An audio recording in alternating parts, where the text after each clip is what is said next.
नमस्कार। देश का 21वां all India institute medical science जो जम्मू में बहुत जल्द शुरू होने वाला है, कई नए इतिहास बना चुका है और उसमें एक इतिहास ये भी है, एम्स के आप तक इलाज से पहले अलग अलग विभागों के योग्य डॉक्टर इस सोशल मीडिया के माध्यम से आपको बहुत सी जानकारियां दे रहे, आपको पता लगे कि एम्स जम्मू में क्या क्या नई चीज़ें आई हैं।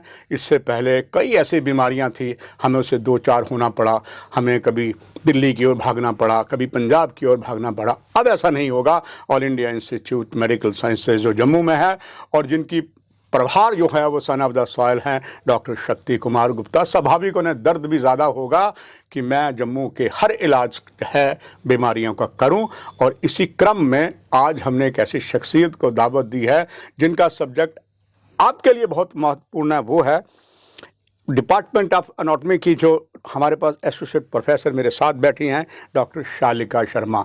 देखते रहिए इस कार्यक्रम को। डॉक्टर शालिका जी, आपका बहुत बहुत धन्यवाद।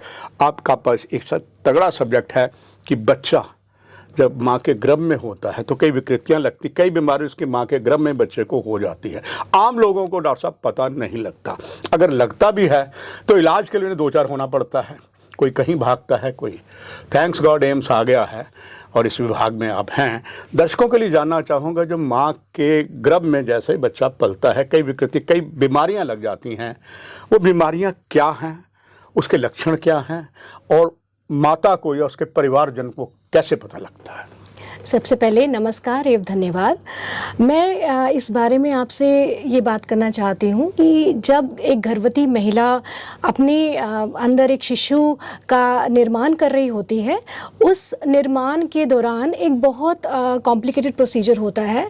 डिफरेंट स्टेजेस में डिफरेंट तरीके के बच्चे के अंग, बच्चे के अंदरूनी अंग और बाहर के अंग डेवलप हो रहे होते हैं।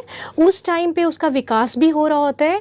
अगर उस टाइम पे कोई ऐसी विघ्न आ जाए या कोई ऐसी रुकावट आ जाए तो उस समय बच्चे के अंगों में कोई ना कोई तकनीकी डेफिशिएंसी हो सकती है या कोई ना कोई उनमें कमी हो सकती है, जिसे हम जन्मजात विकृतियां कहते हैं। और ये जो जन्मजात विकृतियां हैं ये हमारे देश में काफ़ी ज़्यादा हैं और इनका पता तभी मोस्टली चलता है। पहले तो इनका पता सिर्फ बर्थ के बाद ही पता चलता था, जब बच्चा इस दुनिया में आता था उसी समय पता चलता था। पर आजकल काफ़ी ऐसी तकनीकें हैं जिससे माँ के गर्भ के अंदर ही इन सारी बीमारियों का, इन सारी तकलीफ़ों का पता लग सकता है। डॉक्टर शालिका जी, दर्शकों को बता रहा था, पहले अगर कहीं पता भी लग जाता था तो पेशेंट्स को बाहर जाना पड़ता था, अब ऐसा नहीं होगा। दर्शकों के लिए ये भी जानना चाहूँगा डॉक्टर शालिका जी, इस जन्मजात विकृतियों के आखिर कारण क्या होती है? क्या खानदान के रोग से आता है या कुछ और कारण है जो उसके माँ के गर्भ में, ये कारण कौन सा बन जाता है? इनके बहुत सारे कारण हो सकते हैं। कुछ तो परिवार में होते हैं, जैसे आपके परिवार में कोई ऐसा बच्चा पैदा हुआ हो या कोई हिस्ट्री ऐसी हो जिसमें कोई ऐसी बीमारी हो जो एक बच्चे से दूसरे बच्चे या एक जनरेशन से दूसरे जनरेशन तक आगे फैलती जा रही है, और ये कारण तो सबसे मेजर कारण है। उसके अलावा बहुत सारे ऐसे कारण हैं, जैसे कि माँ का सही पोषण ना लेना गर्भावस्था के समय, सही व्यायाम ना करना, और गर्भावस्था के पहले 3 महीने जो बहुत ही इम्पॉर्टेंट होते हैं, उस टाइम पे कोई ऐसी दवाई या कोई ऐसे केमिकल का सेवन करना जिससे बच्चे का जो विकास है उसमें रुकावट आती है। उस रुकावट की वजह से बच्चे का कोई अंग, कोई ऑर्गन उसका डिफेक्टिव पैदा हो जाता है और उसमें विकृति आ जाती है, और विकृति के लिए बहुत परेशान रहते हैं माँ बाप। और इन विघ्नों का और इन विकृतियों का पता कभी कभी पैदा होने के बाद ही लगता है। डॉक्टर शालिका जी, कहते हैं नीम हकीम खतरे जान। अक्सर है तो जब महिला गर्भवती होती है कुछ ना कुछ खुद ही ऐसी दवाई ले लेते हैं, या दादी माँ नानी माँ कुछ ना कुछ ऐसी शायद दवाई देते हैं, उनको फ़ायदे की जगह नुकसान होता है। डॉक्टर शालिका जी, ये भी जानना चाहूँगा, अगर हम देश की बात करें, ऐसे मरीजों की लगभग हमारे देश में परसेंटेज क्या होगी? हमारे देश में जो काफ़ी स्टडीज़ हुई है या रिसर्च हुई है उसके हिसाब से इनकी संख्या 2% है। इसका ये अर्थ है कि अगर 100 बच्चे ज़िंदा पैदा होते हैं तो उसमें से 2 बच्चों को ये विकृतियां पाई जाती हैं, जो बहुत ही ज़्यादा दर है। डॉक्टर साहब, ये जब इन विकृतियों का अगर पता चल जाए उससे पहले क्या किया जा सकता है? और इसमें एक महत्वपूर्ण जो मैं देखता आ रहा हूँ यहाँ पर, आम कई बार होता है कि परिवारजन वाले या जो बुज़ुर्ग होते हैं घर के, वो उस जो बहू बन के आती है या जो बेटी होती है जब बहू बनती है, कुछ चीज़ें जो उन्हें समझानी होती है उनसे वो शायद नहीं समझ पाते। तो उसके लिए अगर कुल मिला के देखा जाए, इस को किस तरीके से हल किया जा सकता है?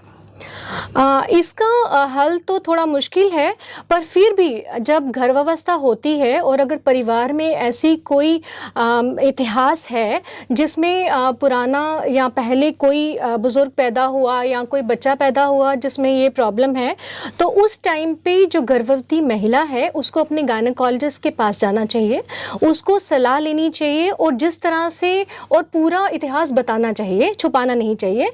और जिस तरह से वो गायनेकोलॉजिस्ट उनको सलाह देती हैं कि आपको नियमित रूप से जो जो टेस्ट करवाने हैं, जैसे आजकल तो बहुत ज़्यादा जैसे 3D डॉपलर स्कैन्स, अल्ट्रासोनोग्राफी, इस तरह के sophisticated procedures, karyotyping, genetic screening, सब कुछ उपलब्ध है।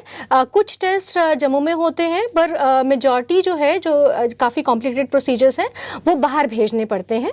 सो वो सारे करवा के सही तरीके से पता लग सकता है कि बच्चे में क्या डिफेक्ट है और उसके हिसाब से कुछ मेडिकल ट्रीटमेंट से या कुछ सर्जिकल प्रोसीजर से उसका इलाज हो सकता है। आजकल तो इतनी सुविधा भी है कि भ्रूण जब माँ के पेट में होता है तो उसकी भी सर्जरी का प्रावधान है। शालिका जी, पहले आई थिंक जो जम्मू कश्मीर में सिस्टम नहीं था, थैंक्स एम्स आ गया, उसमें आप हैं। अब ये जो त्रुटियां हैं ये दूर हो जाएंगी, एम्स में सारा इलाज ये संभव है। डॉक्टर साहब, एक चीज़ और है कि इसका इलाज क्या क्या है? अगर माँ के गर्भ में ही बच्चा है, उसको हो गया है, एम्स में उसका किस तरीके का इलाज होगा और वो सारा संभव है? अगर इसका पता पहले चल जाता है, जैसे कि डॉक्टर्स जेनेटिक स्क्रीनिंग करा लें या कैरियोटाइपिंग करा लें, तो डॉक्टर्स पहले ये देखते हैं कि वो जो भ्रूण है वो सर्वाइवल के काबिल है कि नहीं। इसका मतलब ये है कि जब वो पैदा होता है कि वो ज़िंदा रहने के लायक है कि नहीं। सो अगर वो ज़िंदा रहने के लायक ना हो तो हमारे MTP एक्ट के तहत उसको टर्मिनेशन करने का भी प्रावधान है।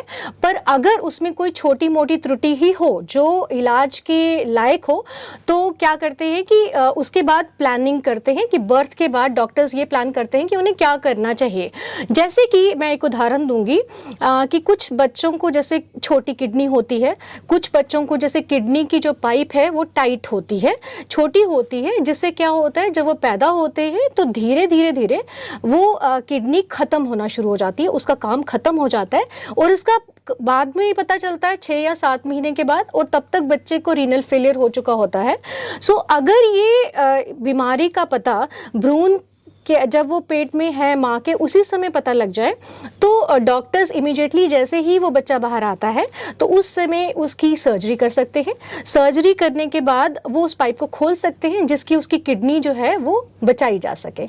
उसके अलावा कुछ बच्चे ऐसे भी पैदा होते हैं जिनका इलाज ना हो सके। अब हर कंजेनिटल एनोमली या ये जो जन्मजात विकृति है इसका इलाज संभव नहीं है, तो कुछ ऐसी विकृतियाँ जो संभव ना हो तो उसके लिए रिहैबिलिटेशन या थेरेपीज जैसे प्रावधान है जिससे उसका जीवन जो है वो सरल बन सके और उसको कोई परेशानी ना आए जीवन जीने में। तो डॉक्टर शालिका जी, ये सारा ही अब जो इक्विपमेंट है, सारी जानकारी है, वो एम्स में उपलब्ध होगी? हाँ, ये सारी जानकारी एम्स में उपलब्ध होगी। डॉक्टर साहब, अलग अलग जो दिन होते हैं, जैसे डायबिटीज़ को ख़त्म करने के लिए बड़ी बड़ी महामारी है, ऐसे कहते टीबी मुक्त भारत है, अगर इसी तरीके की जन्मांत बीमारी हो ही ना, इसके लिए आम जनता को क्या करना चाहिए? आप लोग बहुत कुछ कर रहे हैं और इसके लिए किस तरीके का अभियान चलाया जा सकता है कि जन जन तक ये बात पहुँचे और एम्स के माध्यम से पहुँचे कि इस बीमारी से बचें?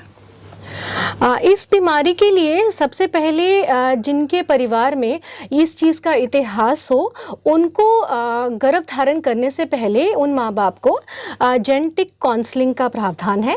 जेनेटिक काउंसलिंग में स्पेशल काउंसलिंग एक्सपर्ट्स होते हैं जो उनको गाइड करते हैं या उनको ये बताते हैं कि ये अगर आप प्रेग्नेंट होंगे या अगर आप गर्भ धारण करेंगे तो इस शिशु में ये प्रॉब्लम्स हो सकती हैं। सो उससे उनको ये डिसाइड करने में आसानी होती है कि हमें गर्भ धारण करना है कि नहीं। उसके अलावा ये जेनेटिक स्क्रीनिंग भी करते हैं। उसमें भ्रूण का ही जैसे टेस्ट करके या उसको क्रोमोसोमल स्टडी की जाती है, जिससे पता लग जाता है कि भ्रूण को क्या बीमारी है। उसके अलावा जब कोई गर्भवती महिला या जो महिला गर्भ धारण करना चाहती है, अगर वो शुरू से ही फॉलिक एसिड सप्लीमेंट्स ले ले तो उन फॉलिक एसिड सप्लीमेंट से न्यूरल ट्यूब डिफेक्ट्स जैसे कि ब्रेन के डिसऑर्डर्स, स्पाइन के डिसऑर्डर्स, वो उनकी रोकथाम हो सकती है। उसके अलावा जैसे कोई संक्रमण हो जाता है माता को गर्भ के दौरान, तो उस संक्रमण से भी बच्चे को खतरा हो सकता है, तो इसके लिए वैक्सीनेशन का भी प्रावधान है। तो गर्भ अवस्था के टाइम पे उनको रेगुलर चेकअप, प्रीनेटल चेकअप जो अपने गायनेकोलॉजिस्ट से करवाना चाहिए, और रेगुलर एक्सरसाइज, रेगुलर आहार और अपने स्वास्थ्य का पूरा ध्यान रखना चाहिए। डॉक्टर शालिका जी, महत्वपूर्ण बातें आपने इस एम्स से सोशल मीडिया के माध्यम से दर्शकों को बताई। अभी और बर्निंग टॉपिक किसी पर और है, वो अगले कार्यक्रम में दर्शकों को आपके माध्यम लेकर जानकारी हम देंगे। आप इस कार्यक्रम में आए, महत्वपूर्ण जानकारियां दी। डॉक्टर शालिका शर्मा जी, आपका बहुत बहुत धन्यवाद। दर्शकों, आपसे भी लेते हैं इजाज़त। नमस्कार। धन्यवाद। नमस्कार।